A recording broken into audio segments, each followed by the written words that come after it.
Okay, welcome to Drive Through 2011. I'm going to count down my top 10 favorite games from this year. I'm going to go ahead and just jump right into the countdown, and then I'll explain a little bit about it if people still care after I'm done. So number 10 is Sentinels of the Multiverse. This is a game that is probably maybe the best superhero game that I've ever played. I'm a huge Versus fan, which is an old trading card game from early part of this decade in the early 2000s. And I love comic books. I've got a ton of comic books, probably not as many as Marco, but I've got a few. I actually sold some to buy board games, so Marco, don't kill me. But I'm a huge comic book fan, love superheroes, love all this stuff. This game plays quick, it's fun. I did a video review on it. Everybody else seems like they did a video review on it and that same week. We all seem to release the videos, so if you like superheroes, it's highly thematic. It's just fun. That's all it is pure fun. Take a look at this. Number 9 is Blood Bowl Team Manager.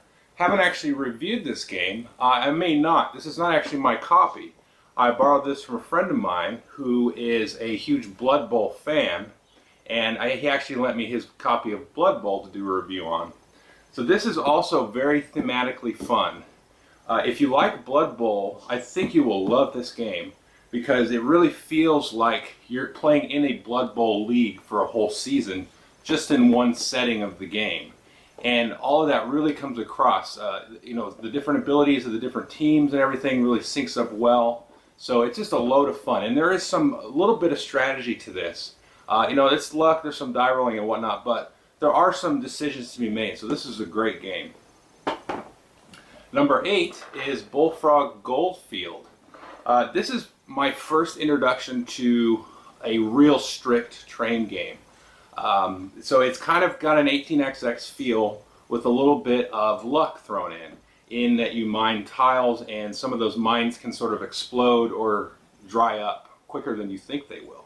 So I've seen some people that have problems with that, and maybe they're shying away from it because of that. And this might be a game that sort of misses its mark, where like a pure train gamer won't really like it, and a pure Euro guy may not like it. But I'm not a pure anything, obviously, because I just showed you Blood Bowl Team Manager. Compare that with my top 5, you're going to be like, who's this guy? But I like games. Obviously, I do videos about them. So this is a really good game. And I think with the luck part of it, with the mines, if you are prepared for that, and you expect the mine to dry up or blow up, as I like to call it, then it makes the game really fun and tense as that comes along. So this is also a great game. Definitely got to check it out. Number 7, Kingdom of Solomon. Just recently did a review on this. I actually had a chance to play this with the designer. He taught us at Gen Con. And it's got a subject matter that I really appreciate. And it's got a style of play that is really sort of my bread and butter. I'm mainly sort of got a Euro background. I played lots of games, but that's really what sort of started the insanity up here is when I first played like Power Grid and that stuff. Well, back further than that, Lowenhurst is probably the first game that was like my gateway game, but Power Grid just like kicked my butt, and and I said, holy cow. But this is a great game. It plays fast. I just did a video review on it. I'm sure there'll be more coming from other guys. Ryan at the Dice Tower also did a nice video review of it. So take a look at this. This is a great game. I can't really say much more about this one. Number 6, Airlines Europe. I'm going to go on the record and say this is the greatest gateway game that currently in existence. I think if you've got Ticket to Ride, throw it out. Well, maybe not throw it out, but put it aside. Settlers of Catan, put it aside. Carcassonne, that's a little lighter than a gateway, I think. Put that aside. Get this game. Show it to your friends, your family, whatever. This is a game that should replace Acquire, and it just has a whole lot going for it. So, best gateway game on the market, I think. Number 5 is going to be a game, and number 5 through 1 are really close. All of these are great, but number 5 through 1 could all probably interchange with each other, depending on my mood. So, just take that with keep that in mind. Number 5, Eminent Domain. Love this game. It's called a deck building game. I think some other folks have probably put it better than I can. It's not a deck building game. I don't feel like it's a deck building game. It feels like a Euro game that's also a card game. Now it does have deck building elements into it, but it goes above and beyond that. It just, that mechanic is not as present here as it might be in some other games that are classified as deck building. Now, that's my personal opinion, but I think the approach to it is not like, oh, this is like Dominion or Race for the Galaxy. It's got a whole new unique thing. And it takes tiny bits from all of them, but it's a lot of fun. It's very tense once after you get to the flow of it down. The tension is really good, and each decision that you make is very important if you want to try to win. Number 4, Few Acres of Snow. Now, a lot of people probably think this is going to be my number 1, but like I said, you can interchange them. This game is really groundbreaking, and so as I'm going to talk about it, I want to almost put it up at number 1. But it's got deck building, it's got the whole board game, war game aspect to it, and I'm going to mention Marco again because I like him. He says this doesn't feel like a war game, and he's probably right. He knows more about war games than I do, that's for sure. But I don't know that there's war games that really integrate economy and trade into the game. So I could be wrong about that. There might be other games out there that you've got to sort of manage a little bit of an economy as well as, you know, the whole tactical area control stuff. So not only is this groundbreaking, I think, with deck building and thematically super integrated with the deck building, but that whole economy stuff of how you don't even need to necessarily attack your opponent. You could just sort of stall, play defense, and generate, build your cities up and all that stuff. So, man, you gotta try this game. It's amazing. Number 3, Die Burgen von Burgund. I will not call it Castles of Burgundy because it doesn't say that on my cover. This is my favorite dice Euro by far. I've played most of the others, and this is just by far the best. The components are a little bit lacking. The color palette and whatnot is a little bit lacking component-wise if I had to pick a criticism about it. But this game, you could play this forever. This is one that I think will stay on my shelf, probably as long as I play games. So you've got to check this out. Number 2 is Belfort. Now, I really struggled actually with number 2 and 3 with Die Burgen and Belfort. Belfort takes a lot of mechanics that have already been done, area control, worker placement, sort of the card play, which is kind of Agricola-like, I think. And it makes it just sings. It's very smooth, very elegant gameplay, but the components in this thing and the artwork just shoot it over the top. Shoot it way over the top. It's just fantastic. If you like Euros at all, you got to get this game. It's just brilliant to look at. There's all kinds of Easter eggs on the board and everything like that. It's great. Okay, number 1, maybe not a surprise, might be a surprise, is Urban Sprawl.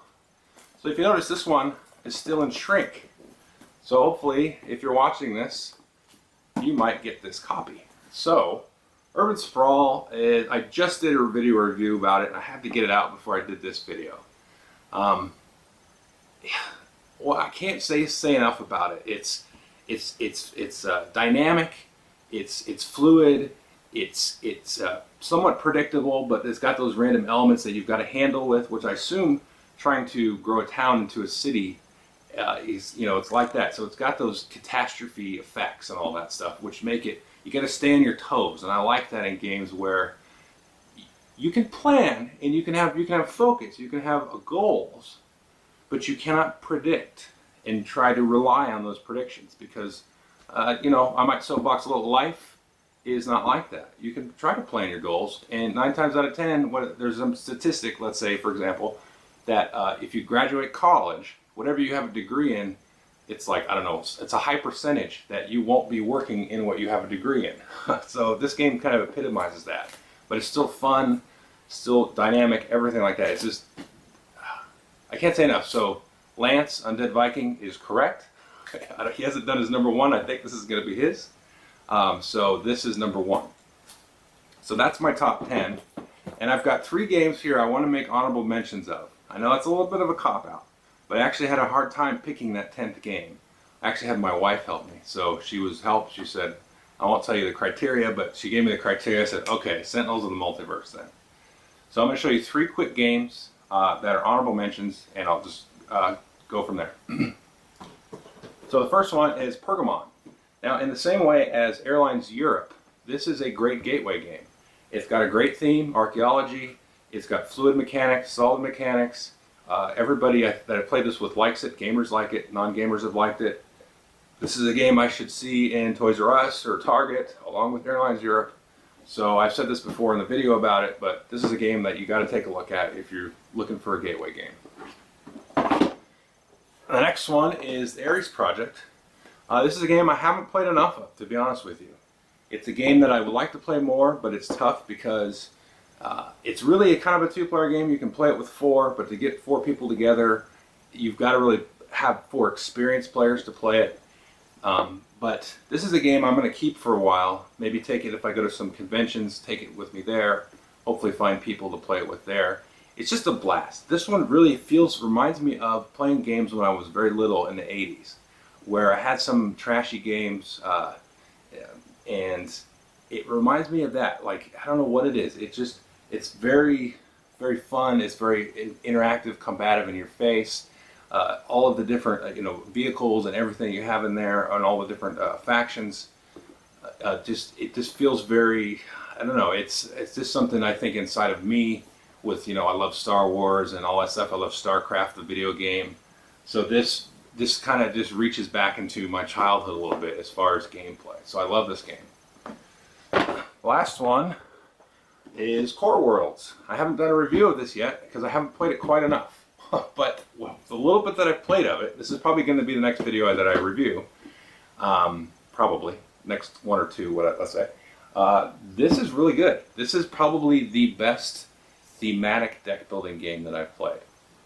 It is. So if you throw out a few acres of snow, because it's more like a war game. When I say thematic, I mean Ameritrashy thematic. I'm trying to throw good words out.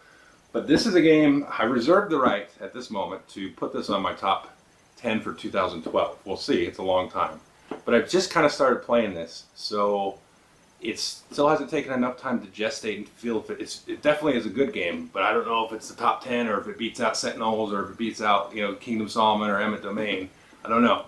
So I just wanted to mention these because I don't want to hurt anybody's feelings, I guess, because I know these people work hard on their stuff. So anyway, those are my top 10 with the three, and so I had a hard time picking them out, but some people were asking me, are you going to do a top 10? And I'm like, sure, everybody else does it. So, and I love board games, and I have a fun time talking about them. So I know I don't do negative reviews, but I don't think I will. So, but anyway, so a lot of these are good. Hopefully by me describing the mechanics, it probably bores 50% of you, and the other 50% really want to see that. I know I want to see that when I see a video. I used to love the old Scott Nicholson videos, where he was like, he was the man. He would do everything down. You knew exactly how to play that game after he was done. And so I've got enough games that I feel like I need to know exactly what I'm getting into. So anyway, that's kind of why I do it this way. So yep. So anyway, thanks for thumbing me and commenting and all that stuff. I appreciate it. And anyway, I appreciate all the other video reviewers too. Thanks.